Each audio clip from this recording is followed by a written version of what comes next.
Okay, let us take a look at the worksheet for analyzing multi-verb sentences. That is, sentences with two or more verbs. This is the form we were going to be using to evaluate content-form interactions in inter-event content categories, and four types of syntax that are coded through four types of syntax, if you remember from the last lecture. Infinitival complement syntax, conjunction syntax, complementation syntax, and relative clause or relativization syntax. Take a look at the analysis sheet. You'll see it's a bit simpler than the level 3 single verb sentence analysis sheet, in that all you find here is a column for the transcription, that is, writing down the utterances that were originally on the that 3-column transcription sheet, and then marking simply the content category, and you do so. Notice that across the top row are the different content categories that we identified. Remember, we discussed these last week: mood, additive, temporal, causal, epistemic, object specification, adversative, communication, and notice perception. I'll review that in a moment. Let's take a look then at what we do. We move the utterances from the transcription sheet, that 3-column transcription sheet, to this analysis sheet.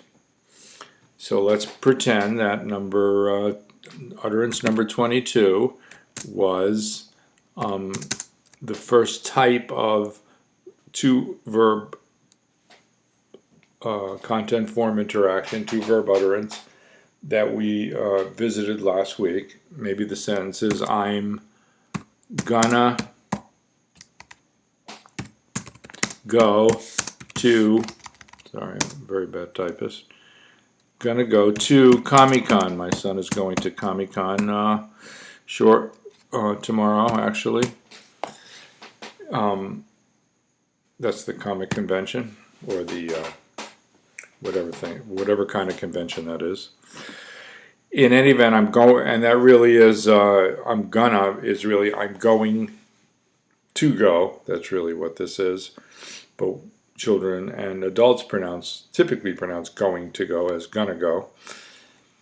Do you remember from last week's conversation the kind of syntax you're looking at in going to? That is, you are looking at a state verb going, in this case a planning type going, an intentional go, and that followed by an infinitival complement, to go, an infinitival action verb, to go, and the full complement is to go to Comic-Con.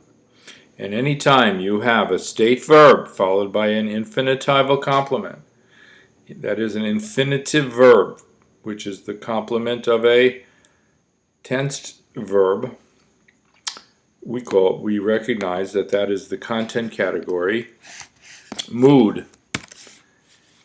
How do you do this analysis? You simply put an X in the little slot corresponding to the content category of the two-verb utterance. Let's do one more of these. Let's say that utterance 25 was Cameron, my son's brother, saying, I want to go to Comic-Con. Well, there again, here we have a state verb. We have two verbs here.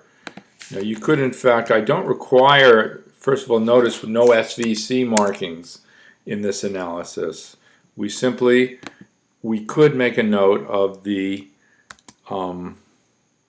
verbs, and we could put a little V on top of the verbs. That might be helpful. You might find that helpful. I don't require this, but you can do that. Want and go, those are the two verbs. want and go. And again, you're looking at mood. Now, this is how you operate. You simply list all the two-verb sentences that you identified in your language sample, along with the number of the utterance, in the utterance column. Let's review the ones we identified last week. Let's say number 20, utterance number 26 was I. This somehow is giving me italicized print. I don't want that. But just say that the child said, I went to Comic-Con and it rained. I went to Comic-Con and it rained. Well, now we have a new kind of syntax. We have the first of four types of sentences four types of content that come with conjunction syntax. This is conjunction syntax. There's no infinitival complement here. Instead, I went to Comic-Con is one sentence. It rained is a second sentence, connected by a conjunction. So that is one of the conjunction. This will become one of the conjunction content categories. And that category is additive. It is additive because there is no relationship between going to Comic-Con and raining, other than there were two things that occurred at the same time pretty much. But they don't have much of a meaning or logical relationship between the two, other than they both happen together. By the way, the I went to Comic-Con, that to is a preposition. And that's a prepositional phrase to Comic-Con. It's a location. It's like, whereas want in the sentence above, want to go to is not a preposition, is it? It is a particle signifying an infinitival verb. And that is your signal, of course, that we have a mood. We have mood content. Now let's say utterance number 33 was I took the LIRR, Long Island Railroad, and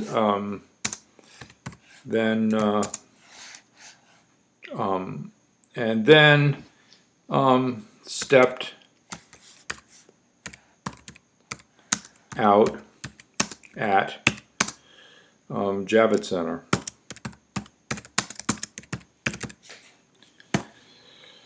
I took the LIRR and then stepped out at Javits Center.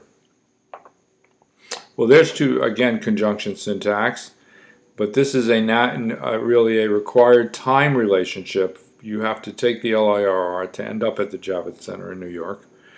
If you're coming from Long Island and you're not driving, that's the way you do it. That's the way you go.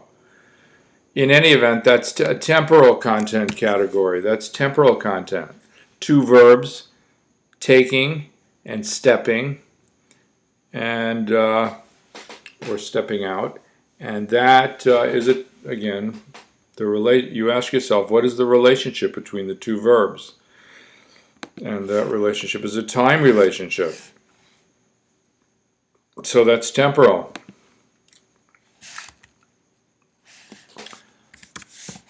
No, just say the child said, my friend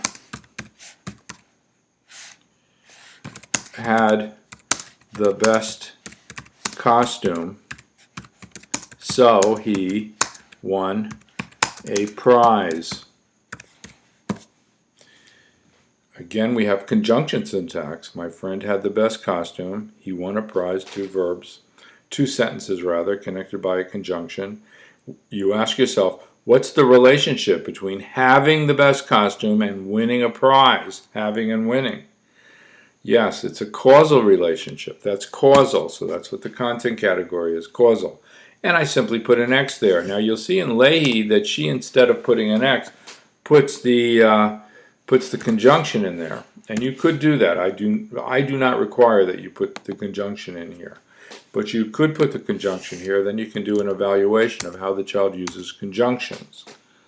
I tend not to do that myself because in my career I never really worked on the actual, I never felt the necessity to work on, help kids use correct conjunctions.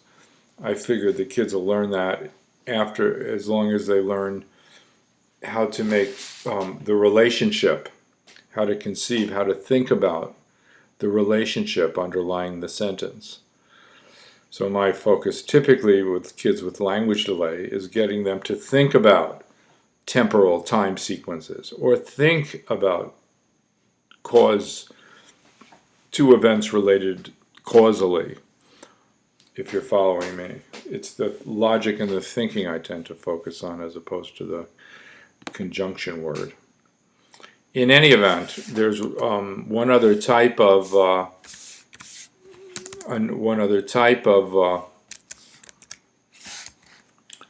syntax, one other content category type that goes with conjunction syntax, and that is the version of maybe it looked like rain,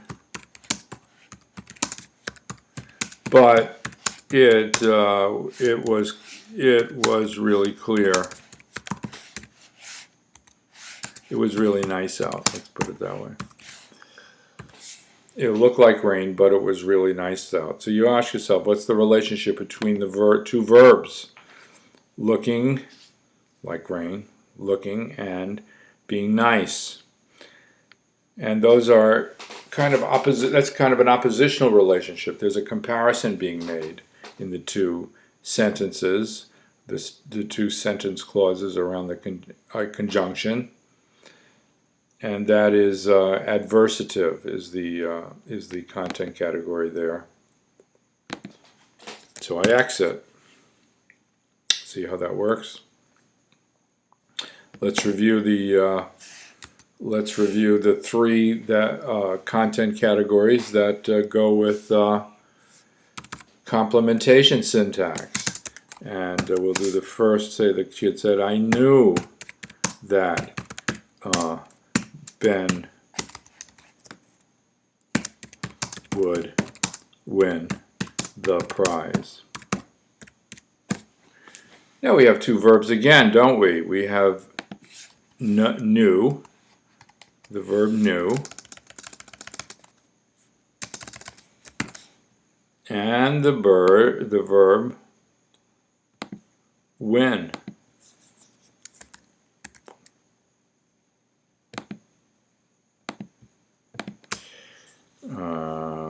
The verb win.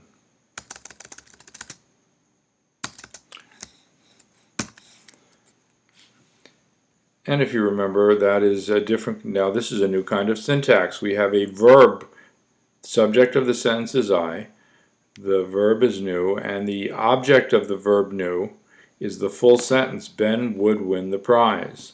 That is a full sentence complement of a verb. It tells you about what the verb signifies. It tells you about what I knew. I knew Ben would win the prize. Now, that is optional, and that is a complementizing pronoun that connects knew, the verb, with its complement. In any event, a verb followed by a full sentence that expands on it, a verb that is a cognitive verb, knowing, understanding, pretending, etc., followed by a full sentence, signifies epistemic. It represents epistemic content. Now, if sentence number 50 was, I told Ben that he would win, that pattern's pretty much like that number 44 there. I told Ben he would win. He would win is a full sentence that expands upon what you told. But tell is a communication verb. So we recognize that that's a content category communication. Telling is communication. I said that Ben would win. I explained that Ben would win. All would be communication. Note how we handle it. We simply X the content category. And there's one more of the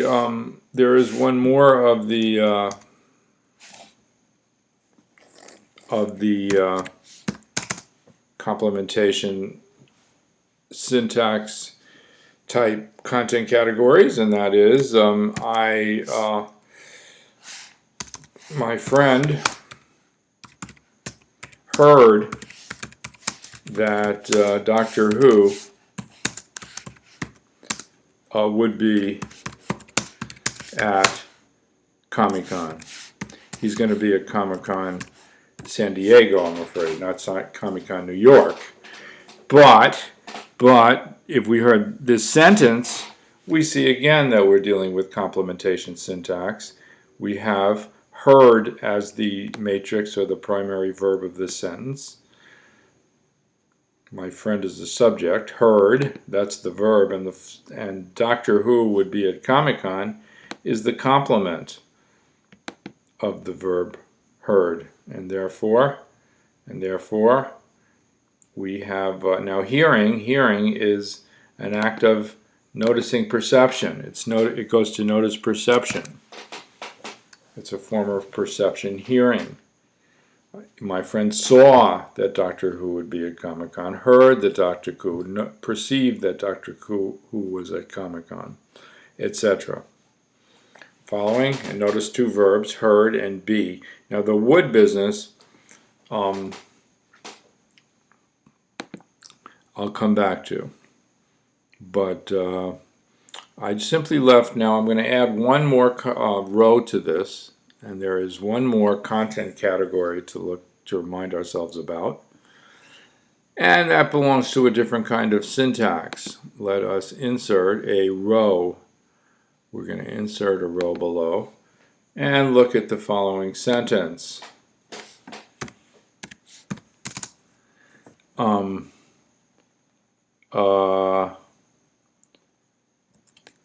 Stephen Moffat, who writes Doctor Who, is a very smart man. Okay, we're Doctor Who fans here in the house. In any event, this is a different kind of syntax than infinitival complementation, than conjunction syntax, than complementation syntax, where there's sentences that expand on the verb. In this one, we have a sentence, something close to a sentence, that expands on a noun. Stephen Moffat, who writes Doctor Who? Who writes Doctor Who is what? It is a relative clause that tells you something about the noun, in this case the subject of the sentence, Moffat. This is embedded in the sentence. This is called a relative clause. This is relativization syntax. The syntax is relativization. The grammar, the content category is specification or object specification. Object specification. Why that's typing CX is beyond me. Okay. Who writes Doctor Who? That is a little, something very close to a sentence that expands on a noun. And that is, again, belongs to the content category specification. My main reason for presenting here is to familiarize you with the Level 4 Analysis Worksheet.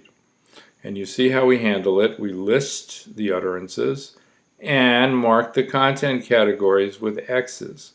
Okay? Or we can put in the conjunctions and relative pronouns that people put into the kids put in to connect things. But again, I'm not requiring that. You'll see at the very bottom, in fact, connectives. Leahy has a connective analysis, and this is the format she uses, but I do not require that, and I'm not asking you to do that. I will return a little bit to that later on, though. I am asking you to do this kind of thing with the two verb sentences. I will post another little explanation shortly about how to handle sentences with more than two verbs in them. Sometimes sentences have 3 and 4 verbs in them. How do you handle that? Well, they handle them like you do the two verb sentences, but continue on you continue and evaluate really a sequence of verb relations. But in any event, this is it for now in terms of the Level 4 analysis worksheet and the analysis format. For Level 4, that is two verb utterances, okay? Okay.